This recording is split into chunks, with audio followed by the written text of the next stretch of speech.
Speaker, sir, whichever state you go to, you will find different fabrics.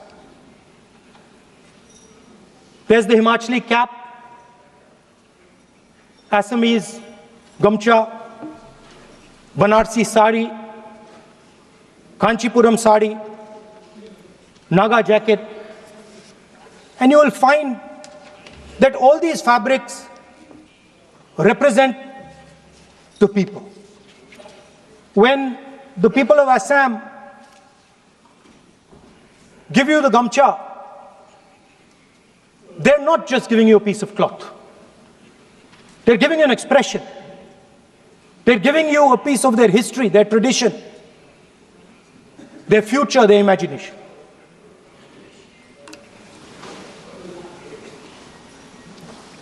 It's the same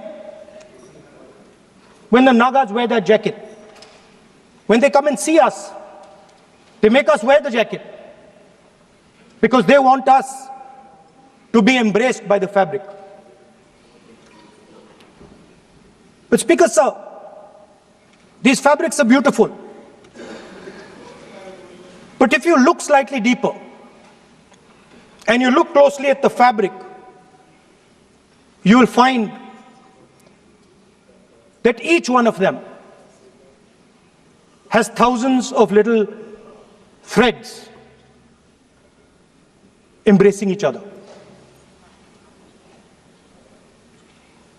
A Kanchipuram sari might have a golden thread, but the golden thread means nothing without the green thread or the yellow thread near it. The other thing to notice about the sari or any other fabric is that all the threads are equal. No one thread is superior to another thread. They all come together. The threads cannot protect you. The threads cannot keep you warm. But when they come together as a fabric, they can keep you warm, they can protect you, they can express what you have in the heart. Speaker, sir, in the same way, our nation is also a fabric. It's a fabric made up of 1.4 billion people, and the fabric is woven together by the vote. Let me repeat it. It is a fabric of 1.5 billion people, and it is woven together by the vote. Everything that we see, in fact, this house where I'm standing today, the Lok Sabha, Rajya Sabha, Vidhan Sabhas across the country, Panchayats across the country, none of them would exist if the vote did not exist. We talk with great pride about HAL, BHEL, ONGC, Tejas, Chandrayaan. We have a list of things we say. Not one of those would exist without the vote.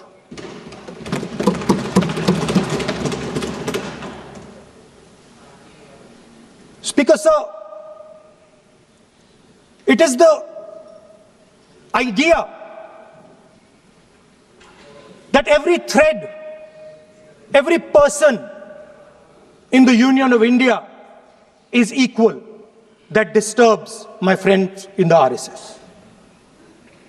They're happy to see the fabric, but they cannot stand the idea that every single person in the fabric of our country, regardless of what religion they come from, regardless of what community they come from, regardless of what language they speak, should be equal. Because they fundamentally do not believe in equality. They believe in a hierarchy, and they believe that they should be on top of that hierarchy.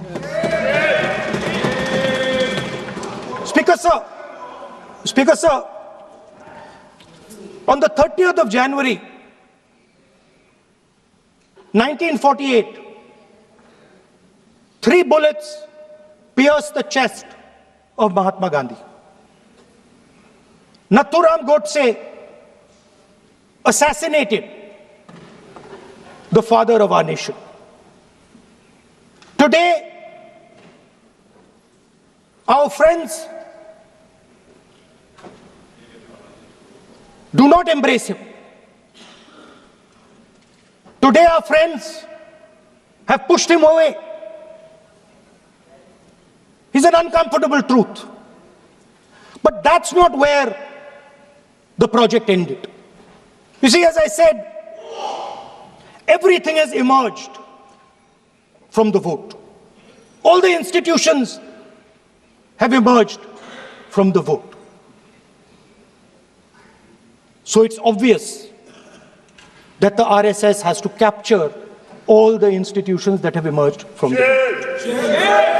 So the project, after Gandhiji's assassination, the next step of the project was the wholesale capture of India's institutional framework.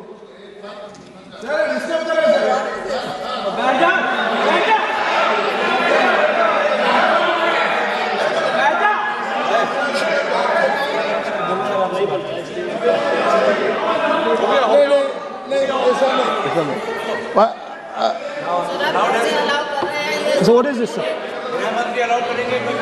Sir अभी नहीं पहना हुआ आज I'm doing, relax. मैं बुलाता हूँ please बैठिए So, please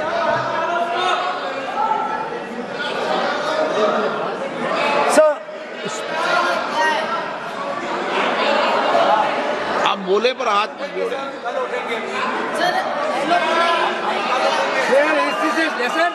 sir, these are uncomfortable truths, but they have to be spoken.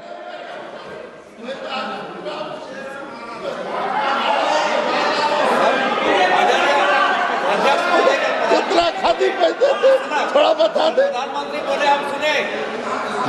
So these are uncomfortable truths, but they have to be spoken. My friends don't like the connections I'm making. They're disturbed by them. It's obvious. Speaker, sir, so after the father of the nation was assassinated, his vision of an equal India, of an India where institutions belong to the people, had to be destroyed. And so the process started, and the RSS attempted to capture one institution after the other. And I will give some examples so that it is crystal clear that this is the case. Everybody knows how vice chancellors are placed on top of Indian universities today. Every single person knows this. You go to any university, you speak to any youngster in India, he will tell you that it does not matter whether the professor has qualifications. It does not matter whether the professor has a scientific temperament. The only thing that matters is the professor belongs. माननीय सदस्य एक minute माननीय सदस्य चुनाव सुधारों पर चर्चा हो रही है सर ये मैं उसी पे कर रहा हूँ सर आप किसी भी संगठन का नाम जो इस हाउस में उसका नाम ले एलओपी है तो इसका मतलब ये नहीं है एलओपी का मतलब नहीं आप जनरल बात बोलो आप राष्ट्रपति भाषण में बोलिए जनरल बात सर हम लोग सुनना चाहते हैं सर स्पीकर सर हम लोग सुनेंगे शांति से हम लोग शांति से सुनना चाहते हैं और ये आप लोग सुनिए ना क्या कहना चाहते हैं धमकी देंगे आप हम लोग सुनने के लिए बैठा है अभी तक नेता प्रतिपक्ष एक शब्द चुनाव सुधार पे अभी तक आया ही नहीं है संसदीय कार्य मंत्री बोल रहे हैं मैं स्पीकर का परमिशन से ही बोल रहा हूँ हम सुनने के लिए बैठे हैं अरे हम सुनने के लिए बैठे हैं नेता प्रतिपक्ष चुनाव सुधार के लिए जो सुझाव देंगे सुनने के लिए तो हम बैठे हैं लेकिन चुनाव सुधार को नहीं बोलते हुए कहा जो इस सदन से कोई वास्ता नहीं जो संगठन उसका कहानी किसी और का बोलना ये कोई उचित नहीं है।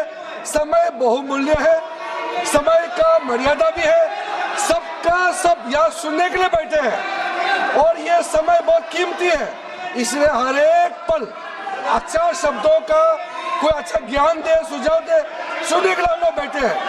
मेरा एक सीमित अनुरोध है नेता प्रतिपक्ष से, आप विषय पर ही रहिए। हम लोग सब बैठे हैं, गृह मंत्री जी भी सुनने के लिए बैठे हैं, लेकिन आप विषय पर नहीं बोलेंगे तो जो विषय तय किया गया है उसे क्या मतलब है। अगर चुनाव सुधार पर ही नहीं बोलेंगे तो फिर इतना समय सबका क्यों बर्बाद करना चाहते हैं नेता प्रतिपक्ष। Should I leave? Then you speak. He wanted you. Should I leave? You speak then. You speak. What is it? You are parliamentary affairs minister. You are a parliamentary affairs minister. You are disturbing LOP. How can it be? You are a parliamentary affairs minister. You are disturbing LOP. Subject में नहीं आपके LOP. आपका LOP subject में नहीं. ये विषय कर रहे हैं. The discussion, one second. The discussion is about the vote and electoral. The discussion is about the vote. एक मिनट सर मुझे बोलने दीजिए। एक मिनट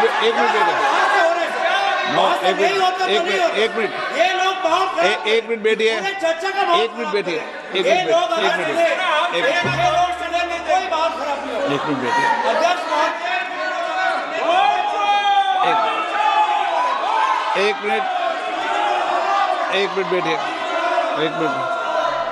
माननीय सदस्य मैं बैठे बैठे अनऑफिशियली बोल रहे हैं, उस विषय बोल रहे हैं, सदन की गरिमा को बनाए रखें, आसन को चुनौती देने का प्रयास मत करिए, ये ठीक नहीं है। Speaker sir, I want to make it very clear. Please. Speaker sir, I want to make it very clear.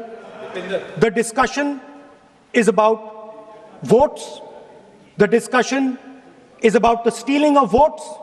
The discussion is about the SIR, and I am framing my discussion about votes. Yes. And what is happening here is patently unfair. I am not being allowed to speak. I am being disturbed, and I put my protest here.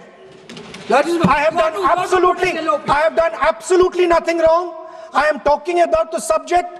In order to capture the vote, you have to capture institutions. I am saying that institutions, and I said how the education system has been captured. Vice Chancellor after Vice Chancellor after Vice Chancellor is placed not on merit, not on capability, not on scientific temper, but on the fact that he belongs to a particular organization. Second capture, which helps in destroying democracy, the capture of the intelligence agencies. We have the Home Minister sitting here, the capture of the CBI, of the ED, of the Income Tax Department. And the systematic placement of bureaucrats who favor their ideology and attack the opposition and anybody who chooses to oppose the RSS. That is the second institutional capture. And the third there are many more. I can go on. And the third institutional capture. What is this?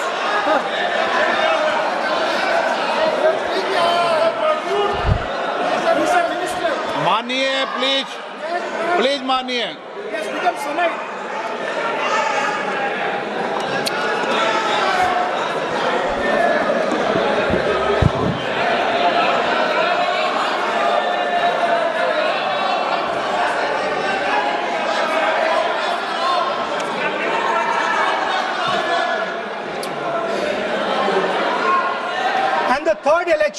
The third capture of the institution that directly controls the election system of our country, the Election Commission. Now, I'm not saying this without proof. I have put forth adequate proof about how the Election Commission is colluding with those in power to shape the elections. But I want to ask 3 questions first, which will make it very clear that the BJP is directing and using the Election Commission to damage India's democracy. The first question, why is it that the CJI was removed from the selection panel of the Election Commissioner? What motivation could there be to remove the CJI? Do we not believe in the CJI? Of course we believe in the CJI. Why is he not in that room? I sit in that room. It is so-called a democratic decision. On one side, Prime Minister Narendra Modi and Mr. Amit Shah. On the other side, the leader of the opposition. I have no voice in that room. What they decide is what happens. So the first question, why is the Prime Minister and Amit Shah so keen on choosing exactly who the Election Commissioner is going to be? Second question, and even more devastating question. No Prime Minister has done this in the history of India. In December 2023, this government changed the law. They changed the law to make sure that no election commissioner could be punished for any action they take while they are election commissioner. Yes.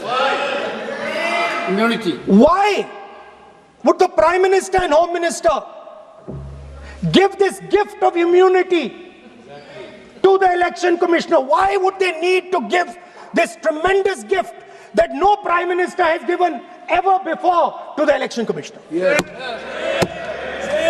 Mr. Shah is looking into the ceiling. Maybe he will answer this question when he speaks. And finally, why was the law with regards to CCTVs and the data that they contain changed? Why was a law put in place that allows the Election Commission to destroy CCTV footage 45 days after the election? What is the need? The answer given is it is a question of data.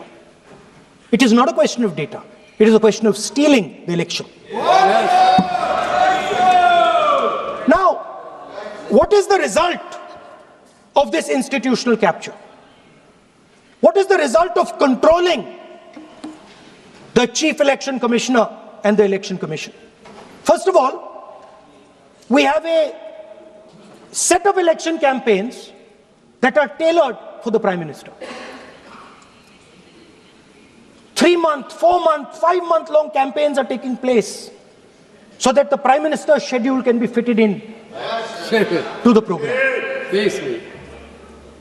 Second, we have a Brazilian woman who appears 22 times on the voter list of Haryana. Please. No. 22 times this lady appears. एक minute please एक minute. आप नेता प्रतिपक्ष है, मैं इस तरीके से सदन की कार्रवाई नहीं चलने दूंगा। ये सदन है, सदन की गरिमा को बनाए रखें। आप सदन की गरिमा से बोलेंगे तो ठीक नहीं, जैसे सदन नहीं चलेगा। नो, गलत तरीका है आपका, नहीं होगा। आप ले रहिए, आप ले रहिए। नहीं, माननीय प्रतिपक्ष के नेता, आप पहले अपने सदस्यों को समझाइए। नहीं चलेगा, नहीं, ठीक नहीं है। नो, नहीं, बिल्कुल नहीं चलेगा। अगर आप सर माननीय प्रतिपक्ष के नेता, आप अपने सदस्यों को गरिमा समझाइए। सर, बट ये तरीका आप इतने सालों तक यहाँ पर हैं, ये तरीका उचित है क्या? सर, विरोध का तरीका होता है, लेकिन ये उचित तरीका नहीं है। तरीका इधर भी हो, नो, उधर का तरीका क्या है सर? नो, सबका तरीका उधर से होगा, उधर से भी बोलेंगे, इधर से बोलेंगे, सब जगह से बोलेंगे। Speaker sir, I don't agree with the showing of photographs here, but it is a reflection of our democratic structure. This is what is happening in our democracy, that you're not allowing us to show. This Brazilian woman has appeared 22 times on the voter list in Haryana. And not only that, there is one woman whose name has appeared 200 times, more than 200 times in one booth in Haryana. And it is very clear, and I have proven without doubt, that the election of Haryana was stolen and the theft was ensured by the Election Commission of India. I've said it again and again and again. Now, nowhere has the Election Commission answered my questions. The Election Commission has not told me why this lady's picture has appeared on the polling list. They have not told me why lakhs and lakhs of duplicate voters are existing. They have not told me why a BJP leader is coming from Uttar Pradesh to vote in Haryana. These are straightforward questions. And there is clear proof which I have put in front of the country. Right? But the Election Commission has no answer to these questions. And that is the result of the complete capture of the Election Commission by the people across the aisle. By the way, you're talking about SIR in Bihar. Let me say something about SIR in Bihar. Why is it that after the SIR in Bihar, 1.2 lakh duplicate photos are existing in Bihar, in the voting list? If you've cleaned up the voting list, why are there 1.2 lakh duplicates in Bihar? And we've not just proven this about Haryana. We have proven this in Karnataka, we have proven this in Maharashtra, and I'm absolutely certain this is how you're winning elections in Madhya Pradesh, in Uttar Pradesh, in Bihar, across the country. Now, so what I'm putting on the table is, it is very clear that you've captured the institution. I've shown the mechanism of that capture. I'm also showing you how the Election Commission is doing things that are completely out of line. I'm not getting any answers. Right? So now, let us come to how, when we're talking about electoral reform. Electoral reform is very simple. The point is, nobody wants to do it. The government doesn't want to do it. What does electoral reform require? What we've been saying. Number one, give machine-readable voter lists to all political parties 1 month before the election. That's the first step. The second step is take back the law that allows the destruction of CCTVs, CCTV footage. Very simple, not difficult. While you're doing that, also tell us what is the architecture of the EVM. Give us access to the EVM. Yes. Let our experts go and see what is inside the EVM. Yes. Till today, we have not had access to the EVM. We are not shown the architecture of the EVM. We're not physically allowed to go and see an EVM. Give us the architecture. Give us access to the EVM. And finally, please change the law that allows the election commissioner to get away with whatever he wants to do. That's all the electoral reforms you need. And I want to assure the election commissioner that they might be under the impression that this law lets them get away with it. Let me remind them, don't worry, we are going to change the law, and we are going to change it retroactively, and we are going to come and find you. Right? So this is the situation that the country is faced with. You know, everybody says to us, India is the biggest democracy. Actually, I was thinking today, we're not just the biggest democracy, we're the greatest democracy. And I'm not saying it just like that. I'm saying it, America calls itself the oldest democracy. But the democracy that weaves together the largest number of people, the largest diversity of people, The largest number of languages, the largest number of states is this country. And so our most powerful asset, the thing that stitches together the entire concept of modern India, stitches together the fabric of modern India, brings people together, allows them to build this great nation, is being attacked by these people. They're destroying it. You know they're destroying it, I know they're destroying it, and they know they're destroying it. And I'd like to conclude by saying that the biggest anti-national act you can do is vote chori. There is no bigger anti-national act that you can do than vote chori. Because when you destroy the vote, you destroy the fabric of this country. You destroy modern India, you destroy the idea of India. So I'd like to conclude by saying vote chori is an anti-national act, and those across the aisle are doing an anti-national act. Thank you.